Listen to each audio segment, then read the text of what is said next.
ओम शांति। नमस्कार प्यारे दोस्तों, प्यारे साथियों। गॉड्स मैसेंजर दादी जानकी जी, इस सीरीज़ में आप सुन रहे हैं हंसा बहन जी के अनुभव, किस तरह से उनको एक जीवन मिला, अलौकिक जीवन, कहाँ से चल के दादी जी के पास आई और बड़ी गजब की युक्ति से दादी जी की सादगी, दादी जी की सेवा वो देखकर बहुत प्रभावित हुई और दादी जी ने कैसे बीजारोपण किया, अब वो बीज कैसे अंकुरित हो रहा है, कैसे आगे बढ़ रहा है, इसकी जीवंत कहानी आगे सुनते हैं हंसा बहन से। हंसा बहन जी, बहुत बहुत स्वागत है। आपने अभी सुनाया कि किस तरह से आपका जन्म हुआ, किस तरह से आप दादी के दृष्टि में आ गई और दादी जी ने कैसे आपको आमंत्रित किया। अब ये बताइए कि दादी जी ने आपको अपने पास कैसे ले लिया, कैसे समर्पित करा लिया। बड़ी दिलचस्प कहानी होगी। 1986 में आपको शायद याद होगा कि million minutes of peace project, हाँ, पीस अपील प्रोजेक्ट शुरू किया था उन्होंने। तो फिर कई महीनों के बाद उनको बहुत जैसे मदद की जरूरत थी। मैं उन दिनों देख रहा था कि बहुत ढेर सारी चीज़ लिख रहे हैं, विदेश के भाई बहनें इसको प्रोजेक्ट को बहुत बना रहे हैं जी। तो ये हमारा फर्स्ट प्रोजेक्ट था जी। हाँ, और दादी को भी बहुत उमंग उत्साह था कि इसको बहुत आगे बड़े रूप से उसको आगे बढ़ाए। और जैसे दादी का तो था ही कि बिल्कुल। जन जन को संदेश देना है, तो इस रीति से फिर ये प्रोजेक्ट की शुरुआत हुई। लेकिन इस प्रोजेक्ट में फिर उन्होंने एक अलग सा स्थान लेना पड़ा। अच्छा। हाँ, क्योंकि जो हमारा जो मेन सेंटर था उसका जो एड्रेस, जैसे आपको वीआईपीज़ तक पहुंचाने के लिए थोड़ा ठीक जी, अच्छा स्थान लेना जहाँ पर वीआईपीज़ के कनेक्शन भी रख सके। कनेक्शन और क्या है, वो लोग स्थान भी देखते हैं, संस्था का नाम, स्थान सब देखते हैं। तो फिर ऐसा स्थान भी ढूंढना पड़ा जहाँ, और यहाँ जैसे टेनिसन रोड था जो ओम निवास, जहाँ से दादी ने शुरुआत की अपनी सेवाएं, वहाँ बहुत छोटा स्थान था। तो वैसे भी इस प्रोजेक्ट को आगे बढ़ाने के लिए एक ऑफिस उनको ज़रूरत पड़ी। तो कोई संपर्क में था जो उन्होंने ऑफर किया कि स्विस कॉटेज में बहुत बढ़िया फर्स्ट क्लास, ये कहाँ था? एरिया लंदन में जी। तो बहुत बढ़िया वीआईपी एरिया था, जहाँ पर वो माता ने बहुत संपर्क वाली थी। उन्होंने बोला कि आप, ये हमारा स्थान खाली है तो आप यूज़ कर सकते हो। तो फिर उसको मिलियन मिनट्स की ऑफिस बना दी। फिर आया जयंती बहन का फ़ोन मेरे ऊपर, मैं घर पर थी उस समय। तो हमको उन्होंने बोला, क्योंकि दादी जयंती बहन नहीं सोचा था कि इनको हम बुलाए। तो हमको फ़ोन किया घर पे और हमको बोला गया कि ये प्रोजेक्ट चालू है, तो आपकी ज़रूरत हमको पड़ी है। स्वयं भाग्य का निमंत्रण मिला। तो आप आ सकती है, 1 सप्ताह के लिए आप हमको समय दो, आप आओ और यहाँ आपको मदद ज़रूरत पड़ेगी। तो फिर हमने छुट्टी लेके 1 सप्ताह के लिए ही गई थी। लेकिन जब बोला गया कि आपको लौकिक ड्रेस में ही जाना है ऑफिस में, तो हमको कोई फ़र्क नहीं पड़ा, क्योंकि वैसे तो मैं घर में लौकिक ड्रेस भी पहनती थी। तो उस रीति से मदद करने के लिए हम वहाँ जाते थे। लेकिन हर गुरुवार को दादी आती थी भोग लेकर, जल लेके। फिर हम ऑफिस स्टाफ के साथ दादी बैठती थी, हर एक का हाल चाल पूछना, ऑफिस में क्या क्या चल रहा है वो सब पूछना। तो इस रीति से काफ़ी मतलब सेवा million minutes of peace appeal की कैसे प्रोग्रेस कैसे है जी, वो दादी देखती होगी जी। तो उस रीति से हम मदद करते थे। फिर कई समय के बाद फिर हमको ने बोला दादी को, दादी 1 सप्ताह ऊपर हो गया, अभी हम वापस घर जाते हैं, क्योंकि वहाँ भी पूछताछ कर रहे कि हम अभी क्यों नहीं आए। तो फिर दादी ने कहा कि देखो अभी तो बहुत आगे सेवा बढ़ गई है और ज़रूरत बहुत है, तो आप रुक जाएंगी तो बहुत अच्छा रहेगा। अच्छा। तो इस रीति से दादी बीच बीच में ऐसे कर करके हमको फिर रख ही लिया वहाँ पर। तो ये जैसे दादी किस रीति से मछली को पकड़ना, वो थोड़ा सा मोटिवेशन जो है मोटिवेशन दिया। हाँ, और फिर हमको भी अच्छा लगता था जो भी सेवा मिलती थी। फिर प्रोजेक्ट्स तो फिर 1 साल के बाद फिर पूरा हुआ। फिर हम ऐसे ही टेनिसन रोड में जब रहते थे तो फिर तो आप 1 सप्ताह किए, फिर और आगे एक्सटेंड होता गया? जी। अच्छा। फिर तो हम वापस गए ही नहीं। दादी ने फिर बहुत गए नहीं? नहीं, वापस नहीं गए, क्योंकि दादी ने बहुत इंस्पायर किया कि देखो आपका कितना ऊंचा भाग्य है। इस रीति से दादी ज्ञान दे दे के, जैसे प्यार दे दे के, उस समय दादी का बहुत जैसे माँ का रूप था। जो हम वीकेंड्स को आते थे, इस रीति से जब हम रहना भी शुरू किया, हमने उसमें माँ का रोल देखा कि किस रीति से पालना दे रही है। तो उस रीति से हमको चलाती थी सब बातें वो। बल्कि दूसरे स्थान पर फिर टेनिसन रोड तो बहुत छोटा हो गया था, फिर दूसरा स्थान उन्हों को लेना पड़ा, जो आज बाबा भवन उनको कहा जाता है। जी। तो वहाँ जयंती बहन, सुदेश बहन और दादी वहाँ रहने गए और हम टेनिसन रोड में ही थे। तो फिर हर प्रकार की सेवा, जैसे भंडारे की सेवा, जैसे आजकल आप देखते हैं छोटी छोटी बहनें कैसे भंडारे में सब कुछ करती है। खाना तो नहीं बनाते थे, क्योंकि और बड़ी बहन थी जो खाना बना, लेकिन सब्जियां काटना, झाड़ू पोछा करना, घर सफाई करना, उस रीति से हम सारा कर रहे थे। तो इस रीति से फिर हम बाय देन, क्योंकि बहुत जैसे सेवा बढ़ती गई, बाबा भवन भी छोटा होने लगा कि अभी सुबह की क्लास कहाँ सबको बिठाए, क्योंकि दादी आ गई थी तो सेवा तो खूब मच गई और बढ़ गई, मल्टीप्लाई हो गई। तो फिर एक हमारा खुद और तो स्थान था ही नहीं, तो कम्युनिटी सेंटर को हायर किया, जो हम 10 साल कम्युनिटी सेंटर में सुबह की मुरली क्लास वगैरह प्रोग्राम्स वहाँ चलते थे। और वो कम्युनिटी सेंटर ऐसा था, काले लोग का था। ये कहाँ शाम किस जगह? लंदन में। किस जगह? हम टेनिसन रोड था, किल्बर्न। हाँ, अच्छा। और वो था विल्सडन। 10 मिनट ड्राइव। अच्छा, 10 मिनट का ही ड्राइव था, बहुत आसपास था। बाबा भवन टू ओम निवास का टेनिसन रोड बहुत नज़दीक था। पैदल करो तो 20 मिनट, लेकिन बाई कार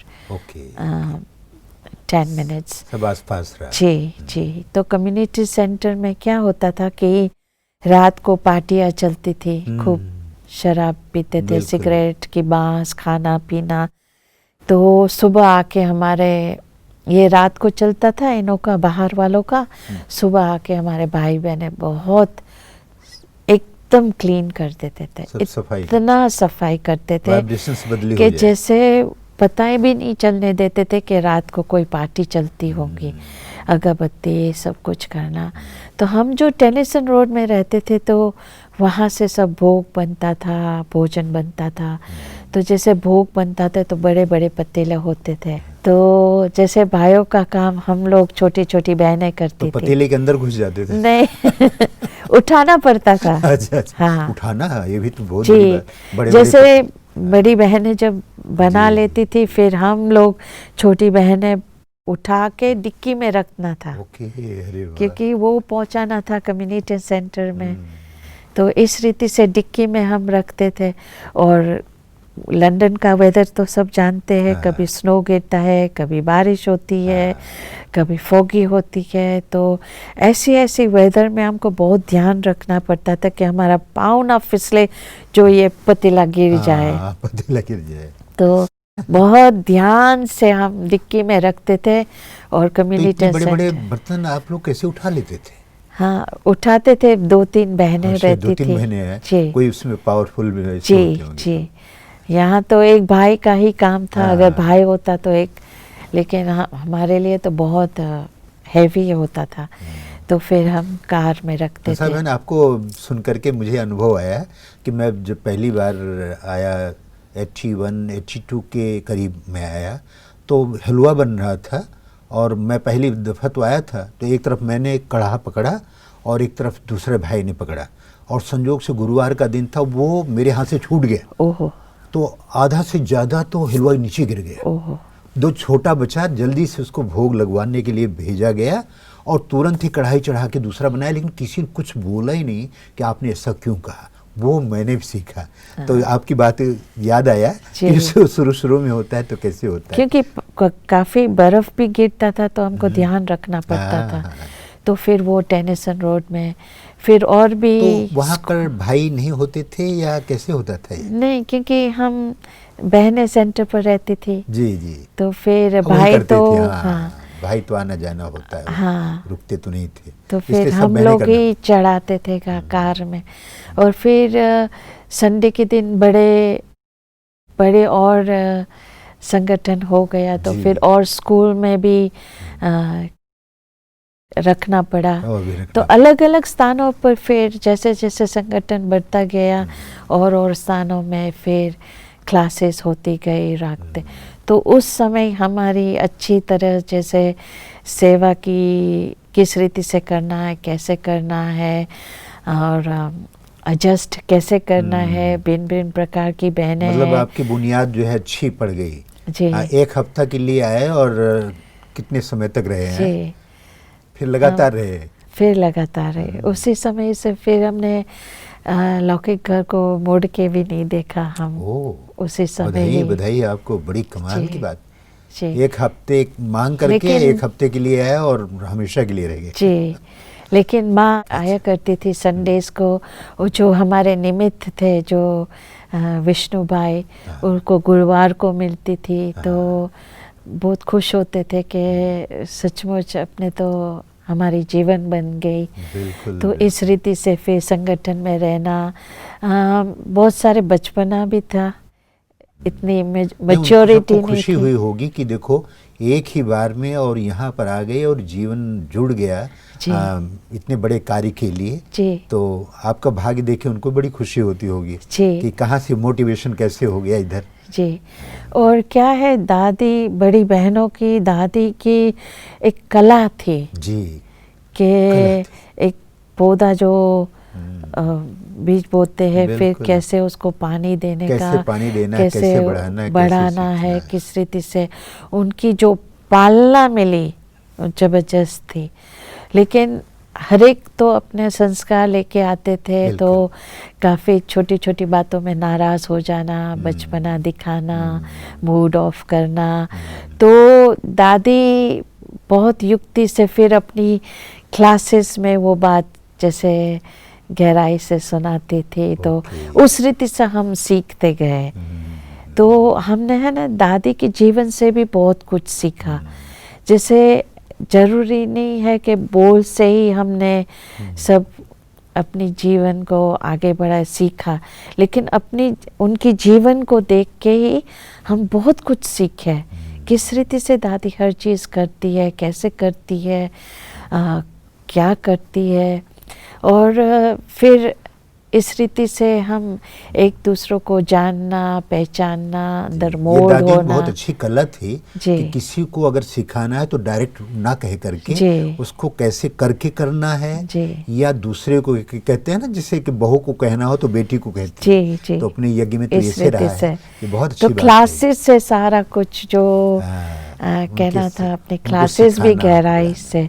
वो दादी दादी क्या थी कि जैसे शिव बाबा जब ब्रह्मा में प्रवेश किया तो उनको भी जैसे किस रीति से निज ज्ञान देखा जैसे, लेकिन दादी से जो ज्ञान प्राप्त किया ब्रह्मा बाबा से वो भी जैसे बढ़ता गया। हाँ, डीप था, डीप था हाँ। जो हम लोगों को डाइजेस्ट करना जी, बहुत जी। डिफिकल्ट हो रहा था। तो दादी सब सिंप्लीफाई करके ज्ञान देती हाँ, थी, जो सुनाती थी हाँ, जैसे हम बोलते हैं ना, वो मनन करती है, चिंतन करती है, फिर सुनाती है। राइट। तो बहुत जैसे सिंपल बना के हमको जी, मक्खन खिलाती शिव बाबा थी। के ज्ञान को ब्रह्मा बाबा ने कैसे सिंपल किया जी। और ब्रह्मा बाबा से दादियों ने और दादियों ने कैसे दिया। जी। तो अगर वो सिंपल करके ना बताते तो एकाएक शुरू में तो समझ पाना तो आसान नहीं था। तो कैसे मनन करना है, उसका चिंतन करना है और फिर कैसे मगन रहना है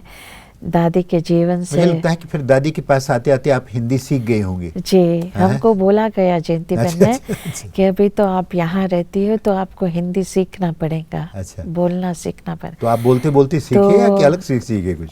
हाँ, मीन्स हम सीखते गए और वो लोग भी समझते गए कि, लेकिन कई बातें थी जो हम दादी की जैसे कहीं कुछ बोलती थी या कुछ चीज़ें मंगाती थी तो तुरंत समझ में नहीं आता था क्योंकि भाषा के कारण। जैसे वड़ा की टोले, वड़ा क्या होता है हमको पता नहीं है। हमको मालूम ही नहीं है कि जैसे खाना भी बनाता है कि ये पनीर क्या चीज़ होती है। हमने कभी लौकिक घर में पनीर देखा ही नहीं है और वहाँ ही जैसे हम खाना जैसे सीखे उनके साथ। क्योंकि जयंती बहन की माँ भी उस समय थी तो वो तो काफ़ी स्ट्रिक्ट थी, रजनी बहन बहुत स्ट्रिक्ट थी। तो उन्होंने भी बोला कि नहीं, बाबा की भोजन जो है सब खाना सीखना पड़ेगा। क्योंकि हम जब टेबल पर बैठते थे तो शायद हम कुछ बोलते नहीं थे लेकिन देखते तो थे ना कि। और कहाँ एक बड़ा सीखते सीखते आप सिंधी हलवा और दादी से बनवा के सबको बताने लगे। जी। कहाँ से सफर चला हुआ। बहुत अच्छा। तो इस रीति से जैसे हर चीज़ सीखते गए दादी के साथ। चलिए, बहुत अच्छा हंसा बहन, बहुत अद्भुत, बहुत अच्छी आप इंटरेस्टिंग कहानी सुना रहे हैं। हमारे दर्शकों को बहुत पसंद आया होगा और आशा है कि हम और आगे इसको सुनते रहेंगे। हंसा बहन हमारे बीच में है और दादी जी का एक पूरा इतिहास है और किस तरह हंसा बहन उनसे सीखे हैं कि क्या विभूति में क्या गुण थे, क्या कलाएं थी, क्या अद्भुत जीवन था, वो सब यादें समाये हुए हैं हमारे बीच में हंसा बहन। हंसा बहन का हम सब स्वागत करते हैं। हंसा बहन, आपका बहुत बहुत धन्यवाद। और आगे हम आपसे और भी सीखेंगे और सुनेंगे कि किस तरह से दादी ने आपको इतने मुकाम तक, इतनी ऊंचाइयों तक लाए और कैसे आप भी दादी के अंग संग रह करके दादी जी के साथ चले। सचमुच अद्भुत है। आपका बहुत बहुत धन्यवाद। Thank you. स्वागत है।